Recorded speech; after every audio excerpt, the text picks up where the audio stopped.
ಪರಂ ಶಾಂತಿ Kannada YouTube channel ಪರಂ ಶಾಂತಿ ಬೇಹದ್ ಜ್ಞಾನಕ್ಕೆ ಸ್ವಾಗತ. ಇಂದು ನಾವು ಅನಂತ್ ಭಾಯಿ ಹಾಗೂ ಜ್ಯೋತಿ ಪ್ರಕಾಶ್ ಭಾಯಿಯವರ ಪೋಡ್ಕ್ಯಾಸ್ಟ್ ಒಂದರ ವಿಚಾರ, ಅದು ಚಿತ್ತ ಅಂದರೆ ಏನು, ಮನಸ್ಸು ಮತ್ತು ಆತ್ಮದ ನಡುವಿನ ಅಂತರ, ಈ ವಿಷಯದ ಮುಖ್ಯ ಸಾರಾಂಶಗಳನ್ನು ಇಂದು ತಿಳಿಯೋಣ. ಜ್ಯೋತಿ ಪ್ರಕಾಶ್ ಭಾಯಿಯವರು ಹೇಳುತ್ತಾರೆ, ಚಿತ್ತದ ಮೂಲಕ ಆತ್ಮವು ಬಾಹ್ಯ ಜಗತ್ತಿನ ಅನುಭವವನ್ನು ಪಡೆಯುತ್ತದೆ. ಚಿತ್ತದಲ್ಲಿ ಚೇತನ ಶಕ್ತಿಯ ಪ್ರವಾಹವಾದಾಗ ನಮಗೆ ಆತ್ಮದ ಅನುಭೂತಿಯಾಗುತ್ತದೆ ಮತ್ತು ಆತ್ಮದ ಚೇತನ ಶಕ್ತಿಯು ಚಿತ್ತದ ಮೂಲಕ ಹೊರಗಿನ ಜಗತ್ತಿಗೆ ಬರುತ್ತದೆ. ಚಿತ್ತವು ಸದಾ ಆತ್ಮನ ಸಾನ್ನಿಧ್ಯದಲ್ಲಿ ಇರುತ್ತದೆ, ಹೀಗಾಗಿ ಅದು ಕ್ರಿಯಾಶೀಲವಾಗಿರುತ್ತದೆ. ಚಿತ್ತವು ಆತ್ಮಕ್ಕೆ ಬಹಳ ಹತ್ತಿರದಲ್ಲಿದೆ, ಹೀಗಾಗಿ ಆತ್ಮನ ಪವರ್ ಚಿತ್ತದಲ್ಲಿ ಆಟೋಮೆಟಿಕ್ ಆಗಿ ಬರುತ್ತಿರುತ್ತದೆ. ಆತ್ಮ ಆ ಪವರನ್ನು ತಡೆಯಲು ಸಾಧ್ಯವಿಲ್ಲ. ಆತ್ಮನ ಶಕ್ತಿಯು ಚಿತ್ತದಲ್ಲಿ ಹರಡುವುದರಿಂದ ಚಿತ್ತದಲ್ಲಿ ಬರುವಂತಹ ಎಲ್ಲ ವಿಷಯಗಳನ್ನು ಆತ್ಮವು ಅನುಭೂತಿ ಮಾಡಿಕೊಳ್ಳುತ್ತದೆ. ಚಿತ್ತ ಅಂದರೆ ಜಡ, ಆದರೆ ಅದು ಕ್ರಿಯಾಶೀಲವಾಗಿದೆ. ಶಾಸ್ತ್ರಗಳಲ್ಲಿ ಚಿತ್ತವನ್ನು ಸ್ವಶಕ್ತಿ ಎಂದು ಹೇಳಿದ್ದಾರೆ. ದೊಡ್ಡ ದೊಡ್ಡ ಜ್ಞಾನಿಗಳು ಸಹ ಚಿತ್ತವನ್ನು ಜಡ ಎಂದು ನಂಬಿದ್ದಾರೆ, ಆದರೆ ಅದು ಕ್ರಿಯಾಶೀಲವಾಗಿದೆ. ಆದರೆ ಚಿತ್ತವು ಅದು ತಾನು ಸ್ವಯಂ ಸಂಕಲ್ಪಗಳನ್ನು ಮಾಡುವುದಿಲ್ಲ, ಆತ್ಮ ಸಂಕಲ್ಪವನ್ನು ಮಾಡುತ್ತದೆ. ಜಡ ಮತ್ತು ಚೇತನ ಈ ಎರಡರ ಮಧ್ಯದ ಸೂಕ್ಷ್ಮ ಅಂತರವನ್ನು ತಿಳಿಯಬೇಕು ಎಂದರೆ ನಾವು ಶಾಸ್ತ್ರಗಳನ್ನು ತಿಳಿದುಕೊಳ್ಳಬೇಕಾಗುತ್ತದೆ. ಚಿತ್ತದ ಸ್ವಾಮಿ ಅಥವಾ ಚಿತ್ತದ ಮಾಲೀಕ ಆತ್ಮನಾಗಿದೆ ಹಾಗೂ ಚಿತ್ತವು ಸ್ವಶಕ್ತಿಯಾಗಿದೆ. ಸ್ವಶಕ್ತಿ ಹಾಗೂ ಸ್ವಾಮಿ ಶಕ್ತಿ ಈ ಎರಡರ ಸಂಯೋಗದಿಂದಲೇ ಸೃಷ್ಟಿಯ ರಚನೆಯಾಗಿದೆ. ಚಿತ್ತ ಹಾಗೂ ಆತ್ಮನಲ್ಲಿ ಬಹಳವೇ ಸೂಕ್ಷ್ಮವಾದ ಅಂತರವಿದೆ. ಯಾರು ಈ ಭೇದವನ್ನು ಅರಿಯುತ್ತಾರೋ ಅವರೇ ಚಿತ್ತದ ಸ್ವಾಮಿಯಾಗುತ್ತಾರೆ. ಹೀಗಾಗಿ ಪ್ರಕೃತಿಯ ಸ್ವಾಮಿ ಪರಮಾತ್ಮನಾಗಿದ್ದಾನೆ. ಯಾವ ಆತ್ಮವು ಈ ಸ್ಥಿತಿಯವರೆಗೆ ತಲುಪುತ್ತದೆಯೋ ಅಂತಹ ಆತ್ಮವೇ ಪರಮಾತ್ಮ ಸ್ವರೂಪವನ್ನು ಧಾರಣೆ ಮಾಡಿಕೊಳ್ಳುತ್ತದೆ. ಆತ್ಮ ಚಿತ್ತದ ಮೂಲಕವಾಗಿ ಏನನ್ನು ನೋಡುತ್ತದೆಯೋ ಅದೇ ಸ್ವರೂಪವನ್ನು ಆತ್ಮ ಧಾರಣೆ ಮಾಡಿಕೊಳ್ಳುತ್ತದೆ. ಆತ್ಮನ ಮೂಲಕವೇ ಪವರ್ ಹೊರಡುತ್ತಿದೆ, ಅಂದರೆ ಚೇತನ ಶಕ್ತಿಯು ಸಿಗುತ್ತಿದೆ. ಆದರೆ ಆತ್ಮವು ತನ್ನನ್ನು ತಾನು ವೃತ್ತಿ ಎಂದು ತಿಳಿದುಕೊಳ್ಳುತ್ತದೆ. ವೃತ್ತಿ ಎನ್ನುವುದು ಪ್ರತಿಯೊಂದು ಕ್ಷಣದಲ್ಲಿಯೂ ಸಹ ಬದಲಾಗುತ್ತಿರುತ್ತದೆ. ಹೀಗಾಗಿ ಆತ್ಮವು ತನ್ನನ್ನು ಕೆಲವೊಮ್ಮೆ ತಾನು ಕ್ರೋಧಿಯಾಗಿದ್ದೇನೆ ಹಾಗೂ ತಾನು ಲೋಭಿಯಾಗಿದ್ದೇನೆ, ಹಾಗೂ ಕೆಲವೊಮ್ಮೆ ಆತ್ಮವು ತನ್ನನ್ನು ತಾನು ಶಾಂತನಾಗಿದ್ದೇನೆ ಎಂದು ಭಾವಿಸುತ್ತದೆ. ಆದರೆ ಆತ್ಮವು ಸ್ಥಿರವಾಗಿರುತ್ತದೆ ಹಾಗೂ ನಮ್ಮ ವೃತ್ತಿಗಳು ಚೇಂಜ್ ಆಗುತ್ತಾ ಹೋಗುತ್ತಿರುತ್ತವೆ. ಎಲ್ಲಿಯವರೆಗೆ ಜಿಜ್ಞಾಸು ಆದವನು ಇದನ್ನು ತಿಳಿದುಕೊಳ್ಳುವುದಿಲ್ಲವೋ ಅಲ್ಲಿಯ ತನಕ ಅವನ ಚಿತ್ತ ಕಂಟ್ರೋಲ್ನಲ್ಲಿ ಇರುವುದಿಲ್ಲ, ಹಾಗೂ ಅಲ್ಲಿಯವರೆಗೆ ಚಿತ್ತವೇ ಆತ್ಮನನ್ನು ಕಂಟ್ರೋಲ್ ಮಾಡುತ್ತಿರುತ್ತದೆ. ನಾವು ಎಲ್ಲಿಯ ತನಕ ಆತ್ಮದ ಗುಣಗಳನ್ನು ತಿಳಿದುಕೊಳ್ಳುವುದಿಲ್ಲವೋ ಅಲ್ಲಿಯವರೆಗೆ ನಮಗೆ ಚಿತ್ತವೇ ಆತ್ಮ ಎಂದು ಅನಿಸುತ್ತಿರುತ್ತದೆ. ನಾವು ಚಿತ್ತದ ಅಧೀನದಲ್ಲಿ ಇರುವವರೆಗೂ ನಮ್ಮ ಫ್ರೀವಿಲ್ ಅನ್ನುವುದು ನಡೆಯುವುದಿಲ್ಲ. ಈಗ ಚಿತ್ತದ ಫ್ರೀವಿಲ್ ಕೆಲಸ ಮಾಡುತ್ತಿದೆ, ಆದರೆ ಅದಕ್ಕೆ ಶಕ್ತಿ ಆತ್ಮನಿಂದಲೇ ಹೋಗುತ್ತಿದೆ. ಆತ್ಮನ ಶಕ್ತಿಯನ್ನು ಪಡೆದು ಚಿತ್ತವು ತನ್ನ ಫ್ರೀವಿಲ್ಲನ್ನು ನಡೆಸುತ್ತಿದೆ. ನಮ್ಮ ಸಂಸ್ಕಾರಗಳು, ನಮ್ಮ ವೃತ್ತಿ, ನಮ್ಮ ಪ್ರಾರಬ್ಧ ಪರಿಸ್ಥಿತಿಗಳು ನಮ್ಮನ್ನು ಕಂಟ್ರೋಲ್ ಮಾಡುತ್ತಿವೆ. ಇದಕ್ಕೆಲ್ಲ ನಮ್ಮ ಆತ್ಮಶಕ್ತಿಯೇ ವ್ಯಯವಾಗುತ್ತಿದೆ. ಇದನ್ನೆಲ್ಲ ತಿಳಿದುಕೊಳ್ಳುವುದು ಬೇಹದ್ ಜ್ಞಾನಿಗಳಿಗೆ ಅತ್ಯವಶ್ಯಕವಾಗಿದೆ. ಏಕೆಂದರೆ ನಮ್ಮ ಜ್ಞಾನವು ಸಂಪೂರ್ಣವಾಗಿಲ್ಲ. ನಾವು ಪದೇ ಪದೇ ಹೋಗಿ ಚಿತ್ತದಲ್ಲಿಯೇ ಸಿಲುಕಿಕೊಳ್ಳುತ್ತೇವೆ. ಯೋಗ ಸೂತ್ರದಲ್ಲಿ ಹೇಳಿರುವಂತೆ ನಮ್ಮ ಅಂತಿಮ ಸಮಯದವರೆಗೂ ಸಹ ನಮ್ಮ ಸಂಸ್ಕಾರಗಳೇ ಕೆಲಸ ಮಾಡುತ್ತವೆ. ಸಂಸ್ಕಾರಗಳು ಕ್ಷೀಣವಾಗುತ್ತವೇ ಹೊರತು ಅವು ಸಂಪೂರ್ಣವಾಗಿ ಭಸ್ಮವಾಗುವುದಿಲ್ಲ. ಎಂದು ಸಂಸ್ಕಾರಗಳು ಭಸ್ಮವಾಗುತ್ತವೆಯೋ ಅಂದು ನಮಗೆ ಚಿತ್ತ ಹಾಗೂ ಆತ್ಮದ ಭೇದ ಸಂಪೂರ್ಣವಾಗಿ ತಿಳಿದು ಬರುತ್ತದೆ. ಹೀಗಾಗಿ ಜ್ಞಾನಿಯಾದವನು ತನ್ನ ಪುರುಷಾರ್ಥವನ್ನು ಬಿಡಲೇಬಾರದು. ದೇಹದಲ್ಲಿದ್ದುಕೊಂಡು ವಿದೇಹಿಯಾಗುವಂತಹ ಅನುಭವವನ್ನು ಪಡೆಯಲು ಬಹಳಷ್ಟು ತಪಸ್ಸನ್ನು ಮಾಡಬೇಕಾಗುತ್ತದೆ. ಭಗವದ್ಗೀತೆಯಲ್ಲಿ ಚಿತ್ತವನ್ನು ಕ್ಷೇತ್ರ ಹಾಗೂ ಆತ್ಮನನ್ನು ಕ್ಷೇತ್ರಜ್ಞ ಎಂದಿದ್ದಾರೆ. ಕ್ಷೇತ್ರ ಎಂದರೆ ಭೂಮಿ. ಸಮಾಧಿ ಎಂಬ ವಿಷಯವನ್ನು ತಿಳಿಯೋಣ. ಸಮಾಧಿ ಸಂಧಿ ಬಿಡಿಸಿದಾಗ ಸಂ ಪ್ಲಸ್ ಆದಿ. ಬುದ್ಧಿ ಒಂದೆಡೆ ಏಕಾಗ್ರವಾದಾಗ, ಅಂದರೆ ಒಂದೆಡೆ ನಿಂತಾಗ ಅದು ಸಮಾಧಿ ಆಗುತ್ತದೆ.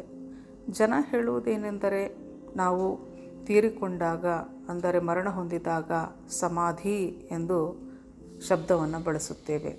ಆದರೆ ಜೀವಂತವಾಗಿದ್ದಾಗಲೇ ಬುದ್ಧಿ ಒಂದೆಡೆ ನಿಂತಾಗ ಅದುವೇ ಸಮಾಧಿ ಆಗುತ್ತದೆ.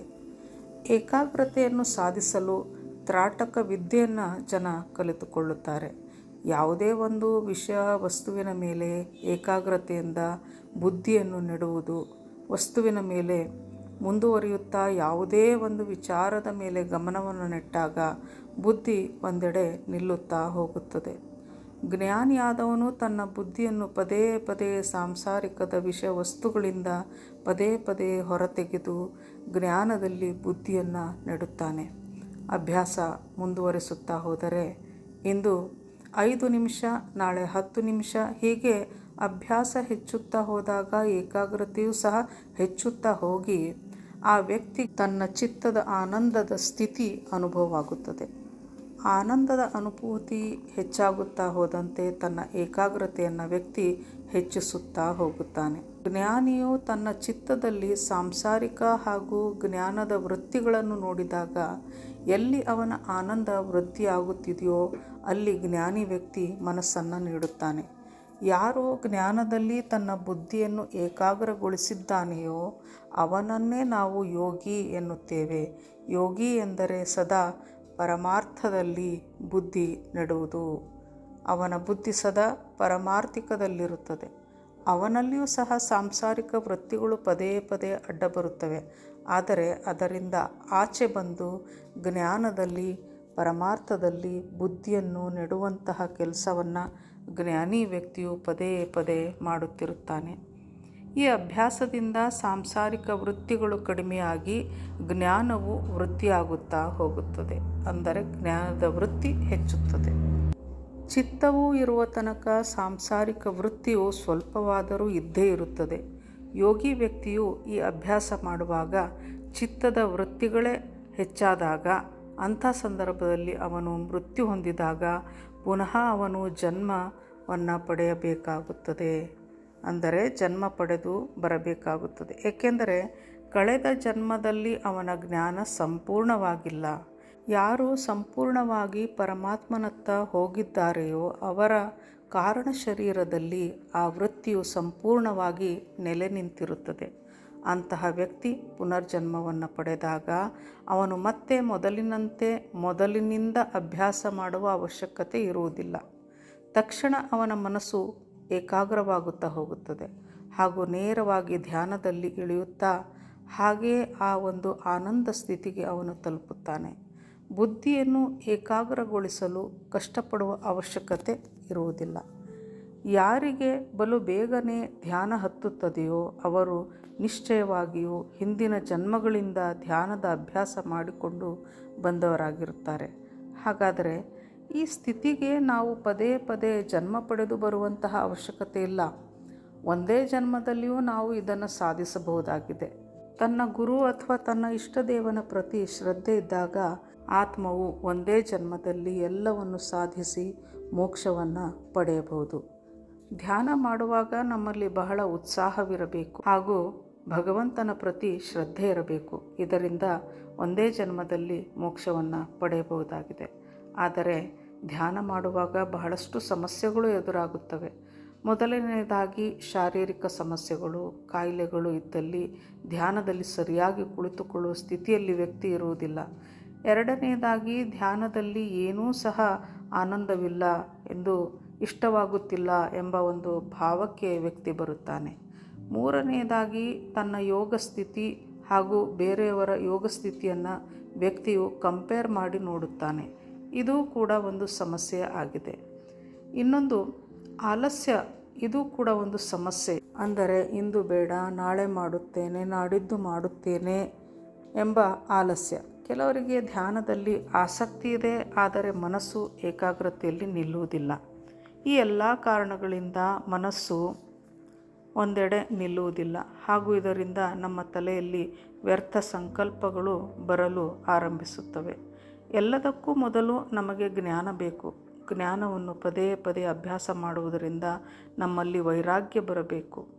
ಈ ಸೃಷ್ಟಿಯು ಪಂಚತತ್ವಗಳಿಂದ ಆಗಿದೆ. ಇದರಲ್ಲಿ ಬಹಳಷ್ಟು ವಿಭಿನ್ನತೆಯನ್ನು ನಾವು ಕಾಣುತ್ತಿದ್ದೇವೆ. ಮನಸ್ಸು ಪಂಚತತ್ವಗಳಲ್ಲಿ ಅನೇಕ ತತ್ವಗಳಲ್ಲಿ ಅಲೆದಾಡುತ್ತಿರುತ್ತದೆ. ಹೀಗಾಗಿ ಏಕತತ್ವದಲ್ಲಿ ನಾವು ನಿಲ್ಲಬೇಕು. ಈ ಪಂಚತತ್ವಗಳು ಬಂದಿದ್ದು ಪರಮ ಪ್ರಕಾಶದಿಂದ, ಪರಮಾತ್ಮನಿಂದ. ಈ ತತ್ವದಲ್ಲಿ ನೆಲೆ ನಿಲ್ಲಬೇಕು ಎಂದರೆ ಜ್ಞಾನ ಹಾಗೂ ಅಭ್ಯಾಸ ಎನ್ನುವುದು ಬಹಳ ಮುಖ್ಯ. ಮನಸ್ಸಿನ ಏಕಾಗ್ರತೆಗೆ ಯಾವುದು ಬಾಧಕವಾಗಿದೆ ಎಂಬುದರ ಕಾರಣವನ್ನು ಈಗ ತಿಳಿದುಕೊಳ್ಳಬೇಕು. ಯಾರೊಂದಿಗೂ ಹೋಲಿಸಿ ನೋಡಿಕೊಳ್ಳಬಾರದು. ಏಕೆಂದರೆ ಪ್ರತಿಯೊಬ್ಬ ವ್ಯಕ್ತಿಯ ಜರ್ನಿ ಬೇರೆ ಬೇರೆಯೇ ಇರುತ್ತದೆ. ಕೆಲವರ ಕರ್ಮ ಬಂಧನಗಳು ಹೆಚ್ಚಾಗಿರುತ್ತವೆ, ಇನ್ನು ಕೆಲವರ ಸಂಕಲ್ಪ ಶಕ್ತಿಯು ಸುದೃಢವಾಗಿರುತ್ತದೆ. ಹೀಗಾಗಿ ಯಾರೊಂದಿಗೂ ತಮ್ಮನ್ನು ತಾವು ಹೋಲಿಸಿಕೊಂಡು ನೋಡಬಾರದು. ಸ್ವಾಧ್ಯಾಯ, ತನ್ನನ್ನು ತಾನು ತಿಳಿದುಕೊಳ್ಳುವಂತಹ ಪ್ರಾಕ್ಟೀಸನ್ನು ಮಾಡುವುದು ಬಹಳ ಅವಶ್ಯಕ. ಮನಸ್ಸಿನಲ್ಲಿ ದ್ವಂದ್ವಗಳು ಎದ್ದಾಗ ನಮ್ಮನ್ನು ನಾವು, ಅಂದರೆ ನಮ್ಮ ಮನಸ್ಸನ್ನು ಶಾಂತವಾಗಿ ಇಟ್ಟುಕೊಳ್ಳುವ ಪ್ರಯತ್ನವನ್ನು ಮಾಡಬೇಕು ಹಾಗೂ ಹೆಚ್ಚು ಹೆಚ್ಚು ಪರಮಾತ್ಮ ಚಿಂತನವನ್ನು ನಡೆಸಬೇಕು. ಕೆಲವೊಮ್ಮೆ ನಮಗೆ ನಿರಾಶೆಯು ಆವರಿಸಿಕೊಂಡಾಗ ಪರಮಾತ್ಮ ಚಿಂತನದಿಂದ ನಮಗೆ ಬಲ ಬರುತ್ತದೆ. ಹೀಗಾಗಿ ಪರಮಾತ್ಮನನ್ನು ಸ್ಮರಿಸುತ್ತಿರಬೇಕು. ಇದರಿಂದ ಮನಸ್ಸಿನ ದೋಷಗಳು ಕಡಿಮೆಯಾಗಿ ಉತ್ಸಾಹ ವೃದ್ಧಿಯಾಗುತ್ತಾ ಹೋಗುತ್ತದೆ. ಜ್ಞಾನಿಗಳಲ್ಲಿಯೂ ಸಹ ಈರ್ಷೆ, ದ್ವೇಷ, ಅಹಂಕಾರ ಎನ್ನುವುದು ಇರುತ್ತದೆ ಹಾಗೂ ಬೇರೆಯವರೊಂದಿಗೆ ಅವರೂ ಸಹ ತಮ್ಮನ್ನು ಹೋಲಿಸಿಕೊಂಡು ನೋಡುತ್ತಿರುತ್ತಾರೆ. ಎಲ್ಲಿಯವರೆಗೆ ಆತ್ಮನ ಮೇಲೆ ಚಿತ್ತದ ಅಧಿಕಾರವಿರುತ್ತದೆಯೋ ಅಲ್ಲಿಯ ತನಕ ಆತ್ಮವು ಸತೋ, ರಜೋ ಹಾಗೂ ತಮೋ ಈ 3 ಗುಣಗಳ ಅಧೀನದಲ್ಲಿರುತ್ತದೆ. ಈ 3 ಗುಣಗಳು ಒಂದಕ್ಕೊಂದು ಪರಸ್ಪರ ಬೇರೆ ಬೇರೆ ಆಗಿದ್ದರೂ ಸಹ ಈ 3 ಗುಣಗಳು ಒಟ್ಟಿಗೆ ಇರುತ್ತವೆ. ಒಂದೊಂದು ಸಲ ಒಂದೊಂದು ಗುಣವು ಅಧಿಕವಾಗುತ್ತಾ ಹೋಗುತ್ತದೆ. ಆತ್ಮದ ಅಭ್ಯಾಸ ಕಡಿಮೆ ಆಗುತ್ತಿದ್ದಂತೆ ಸಂಸ್ಕಾರ ವೃತ್ತಿ ಹೆಚ್ಚಾಗುತ್ತಾ ಹೋಗುತ್ತದೆ. ಹೀಗಾಗಿ ಯೋಗಿ ಯಾವಾಗ ಭೋಗಿಯಾಗಿ ಬಿಡುತ್ತಾನೆಯೋ ಯಾರಿಗೂ ತಿಳಿಯದು. ಹೀಗಾಗಿ ಎಲ್ಲಿಯ ತನಕ ಚಿತ್ತದ ಅಧಿಕಾರ ಆತ್ಮದ ಮೇಲೆ ಇರುತ್ತದೆಯೋ ಅಲ್ಲಿಯ ತನಕ ಅಭ್ಯಾಸ ಮುಂದುವರಿಸುತ್ತಿರಬೇಕು ಮತ್ತು ಈ ಅಭ್ಯಾಸ ಪ್ರತಿದಿನ ಮಾಡುತ್ತಿರಬೇಕು. ಒಂದು ದಿನ ಮರೆತರೂ ಸಾಕು, ಆತ್ಮಶಕ್ತಿ ಕುಂದುತ್ತಾ ಹೋಗುತ್ತದೆ. ಜ್ಞಾನಿಯಾದವನಿಗೆ ಪ್ರತಿಯೊಂದು ಭೋಗವೂ ದುಃಖದಾಯಿಯಾಗಿರುತ್ತದೆ ಹಾಗೂ ಈ ಜಗತ್ತು ದುಃಖದ ಆಲಯವೇ ಆಗಿರುತ್ತದೆ. ಭೋಗಗಳು 4 ಪ್ರಕಾರದಲ್ಲಿದೆ. ಒಂದು ಪರಿಣಾಮ ಭೋಗ, ಇನ್ನೊಂದು ಸಂಸ್ಕಾರ ಭೋಗ, ಪಾಪ ಭೋಗ ಹಾಗೂ ವೃತ್ತಿ ವಿಪರೀತ ಭೋಗ. ಪರಿಣಾಮ ಭೋಗ ಅಥವಾ ದುಃಖ ಎಂದರೆ ಯಾವುದೇ ಭೋಗವನ್ನು ನಾವು 2 ರೀತಿಯಲ್ಲಿ ಭೋಗಿಸಬಹುದು. ಒಂದು ಧರ್ಮದಿಂದ ಹಾಗೂ ಇನ್ನೊಂದು ಅಧರ್ಮದಿಂದ. ಉದಾಹರಣೆಗೆ, ಕಳ್ಳತನ ಮಾಡಿ ಭೋಗ ಪ್ರಾಪ್ತಿ ಮಾಡಿಕೊಳ್ಳಬಹುದು. ತಮ್ಮ ಪ್ರಾರಬ್ಧದಲ್ಲಿರುವುದನ್ನು ಸಹ ಭೋಗಿಸಬಹುದು. ಪ್ರಾರಬ್ಧದಿಂದ ಬಂದಂತಹದ್ದನ್ನು ಭೋಗಿಸುವುದು ಇದು ಧರ್ಮವಾಗಿದೆ. ಆದರೆ ಜ್ಞಾನಿಯಾದವನು ಈ ಭೋಗವನ್ನು ಸಹ, ಅಂದರೆ ಧರ್ಮದಿಂದ ಬಂದಂಥದ್ದನ್ನೂ ಸಹ ಅವನು ಬೇರೆ ರೀತಿಯಲ್ಲೇ ನೋಡುತ್ತಾನೆ. ಯಾವುದೇ ರೀತಿಯಿಂದ ಆಗಲಿ ಭೋಗವು ಸಾಂಸಾರಿಕ ದುಃಖದಲ್ಲಿ ಮುಳುಗಿಸುತ್ತದೆ ಎಂದು ಜ್ಞಾನಿ ತಿಳಿದುಕೊಂಡಿರುತ್ತಾನೆ. ಹೀಗಾಗಿ ಭೋಗವು ಜ್ಞಾನಿಗೆ ದುಃಖಕ್ಕೆ ಕಾರಣವಾಗಿದೆ. ಬಡವನಾದವನಿಗೆ ಎಲ್ಲ ಭೋಗಗಳು, ಇಚ್ಛೆಗಳು ಎಲ್ಲವೂ ಬೇಕು, ಆದರೆ ಅವನಿಗೆ ಯಾವುದೂ ಸಿಗುತ್ತಿಲ್ಲ. ಆಗ ಅವನ ಮನಸ್ಸೇ ಅವನನ್ನು ತಿನ್ನುತ್ತಿರುತ್ತದೆ, ಬಾಧಿಸುತ್ತಿರುತ್ತದೆ. ಸದಾ ಅವನು ದುಃಖಕ್ಕೆ ಈಡಾಗುತ್ತಾನೆ. ಇನ್ನು ಇಚ್ಛೆ ಪಟ್ಟಂತಹ ಭೋಗಗಳು ಪ್ರಾಪ್ತಿಯಾದಾಗ ಅದನ್ನು ಭೋಗಿಸಿದ ನಂತರ ಅದು ಒಂದು ರೀತಿಯಲ್ಲಿ ಹಾವಿನಿಂದ ಕಚ್ಚಿಸಿಕೊಂಡ ಹಾಗೆಯೇ. ಅಂದರೆ ಇಚ್ಛೆಯು ಮುಂದೆ ಮುಂದೆ ಸಾಗುತ್ತಾ ಹೆಚ್ಚುತ್ತಲೇ ಹೋಗುತ್ತದೆ, ಕಡಿಮೆ ಅಂತೂ ಆಗುವುದೇ ಇಲ್ಲ. ಇಚ್ಛೆ ಪೂರ್ತಿ ಮಾಡುವುದು ಅವನ ಸಂಸ್ಕಾರವೇ ಆಗಿಬಿಡುತ್ತದೆ. ಹೀಗಾಗಿ ಇದು ಪರಿಣಾಮ ದುಃಖವಾಗಿದೆ. ಯಾವುದೇ ಆಗಿರಲಿ ಭೋಗವು ದುಃಖವನ್ನೇ ನೀಡುತ್ತದೆ. ಭೋಗವು ಇಚ್ಛೆಯಿಂದಾದರೂ ಸರಿ, ಸಂಸ್ಕಾರದಿಂದಾದರೂ ಸರಿ, ಚೇಳು ಕಡಿದರೂ ಅಷ್ಟೇ, ಹಾವು ಕಡಿದರೂ ಅಷ್ಟೇ. ಇನ್ನು ಎರಡನೆಯದಾಗಿ ಸಂಸ್ಕಾರ ಭೋಗ. ಸಂಸ್ಕಾರವು ಕಾರಣ ಶರೀರದಲ್ಲಿ ಇರುತ್ತದೆ. ಪರಿಸ್ಥಿತಿಗೆ ಅನುಗುಣವಾಗಿ ಸಂಸ್ಕಾರಗಳು ಕಾಣಿಸಿಕೊಳ್ಳುತ್ತವೆ. ಒಂದು ವೇಳೆ ಸಂಸ್ಕಾರಗಳು ಇಲ್ಲದಿದ್ದರೆ, ಅಂದರೆ ಮನಸ್ಸಿನಲ್ಲಿ ಅನೇಕ ವಿಚಾರಗಳು ಏಳುತ್ತಿರುತ್ತವೆ, ಇದೂ ಸಹ ಒಂದು ಸಂಸ್ಕಾರ ಭೋಗವೇ ಆಗಿದೆ. ಇದು ಕೂಡ ದುಃಖಕ್ಕೆ ಕಾರಣವಾಗಿರುತ್ತದೆ. ವ್ಯರ್ಥ ಚಿಂತನೆಯೇ ನಮ್ಮ ಸಂಸ್ಕಾರವಾದಾಗ ನಾವು ಸುಮ್ಮನೆ ಕುಳಿತಿದ್ದರೆ ಸಾಕು, ವ್ಯರ್ಥ ಚಿಂತನೆಗಳು ಬಂದು ನಮ್ಮನ್ನು ಕಾಡುತ್ತವೆ.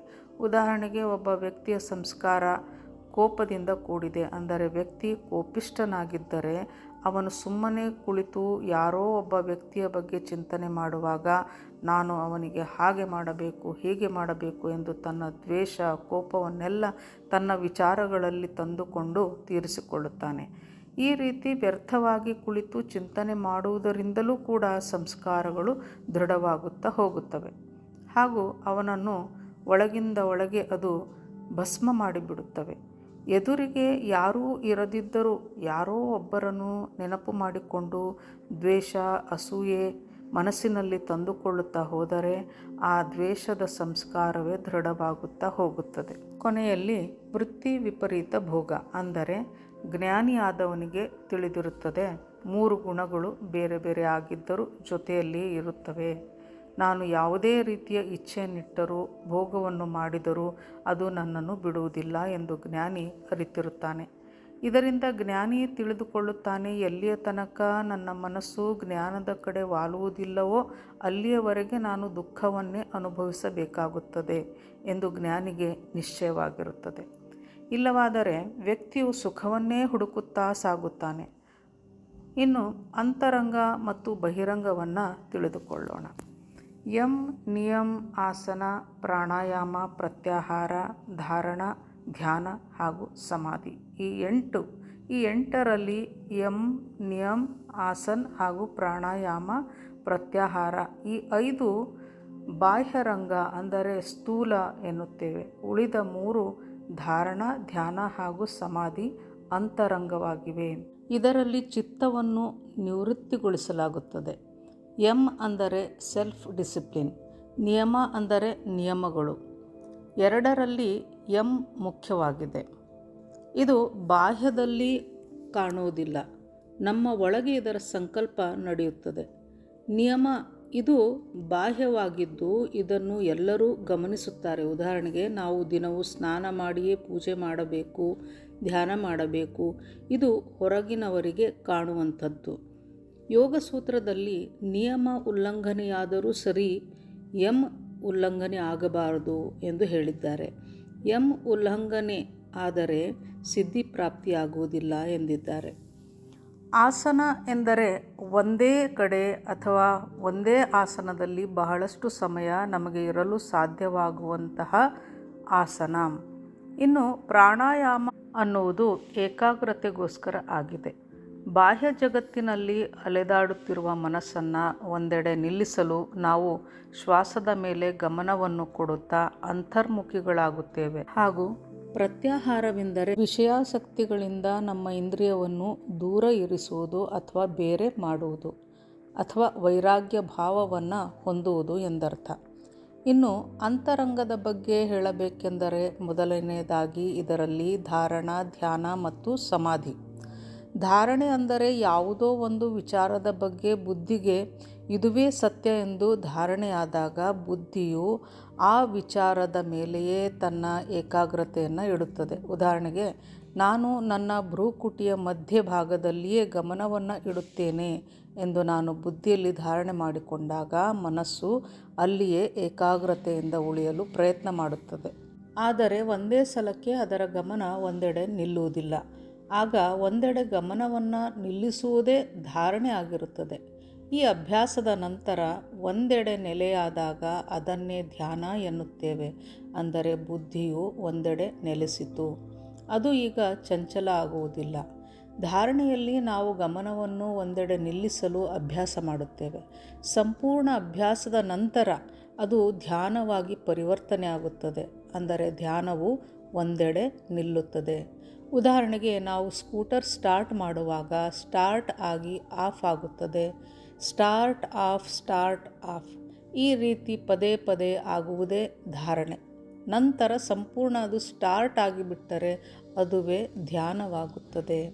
ಈಗ ಸಮಾಧಿಯ ಬಗ್ಗೆ ತಿಳಿಯೋಣ. ಇಲ್ಲಿ ಯಾವುದೇ ಒಂದು ವಿಷಯದ ಮೇಲೆ ನಾವು ಗಮನವನ್ನು ಕೇಂದ್ರೀಕರಿಸಿದಾಗ ಅದರಲ್ಲಿ 3 ಪ್ರಮುಖ ವಿಷಯಗಳು ಬರುತ್ತವೆ. ಮೊದಲನೆಯದು ಧ್ಯಾತ ಹಾಗೂ ಎರಡನೆಯದು ಧ್ಯಾನ, ಮೂರನೆಯದು ಧ್ಯೇಯ. ಅಂದರೆ ಇಲ್ಲಿ ಆತ್ಮವು ಧ್ಯಾತ ಆಗಿದ್ದಾನೆ. ಯಾವುದರ ಮೇಲೆ ಗಮನವಿಡುತ್ತಿದ್ದೇವೋ ಅದು ಧ್ಯೇಯವಾಗಿದೆ. ವ್ಯಕ್ತಿಯು ಒಂದೇ ವಿಚಾರದ ಮೇಲೆ ಧ್ಯಾನವನ್ನು ನೆಟ್ಟಾಗ ಅವನಲ್ಲಿ ಬೇರೆ ಯಾವ ವಿಚಾರಗಳೇ ನಿಲ್ಲುವುದಿಲ್ಲ. ಕೇವಲ ಒಂದು ವಿಚಾರದ ಮೇಲೆ ಧ್ಯಾನ ಕೇಂದ್ರೀಕೃತವಾಗಿರುತ್ತದೆ. ಉದಾಹರಣೆಗೆ ಪರಮಶಾಂತಿಯು ಒಂದು ಸಂಕಲ್ಪವಾಗಿದೆ. ನಾನು ನನ್ನ ಚಿತ್ತದಲ್ಲಿ ಪರಮಶಾಂತಿ ಈ ಒಂದರ ಮೇಲೆ ಧ್ಯಾನವನ್ನು ಕೇಂದ್ರೀಕರಿಸಿದ್ದೇನೆ. ಧ್ಯಾನ ಪದೇ ಪದೇ ಆಚೆ ಈಚೆ ಅಲಿಯುತ್ತಲೇ ಇರುತ್ತದೆ.